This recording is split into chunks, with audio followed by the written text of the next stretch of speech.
প্রথমবারের মতো আইসিটি বিভাগের শীর্ষ কর্মকর্তাদের সঙ্গে বৈঠক করেছেন অন্তর্বর্তীকালীন সরকারের ডাক, টেলিযোগাযোগ ও তথ্য প্রযুক্তি উপদেষ্টা মোহাম্মদ নাহিদ ইসলাম।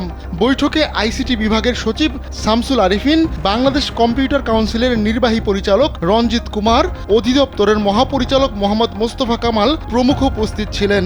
সোমবার দুপুরে বৈঠক শেষে সাংবাদিকদের মুখোমুখি হন ডাক, টেলিযোগাযোগ ও তথ্য প্রযুক্তি উপদেষ্টা। এ সময় এক প্রশ্নের জবাবে তিনি বলেন, ইন্টারনেট বন্ধের সঙ্গে জড়িতদের বিষয়ে তদন্ত হচ্ছে। ইন্টারনেট বন্ধ করে শত শত মানুষকে হত্যা করা হয়েছে।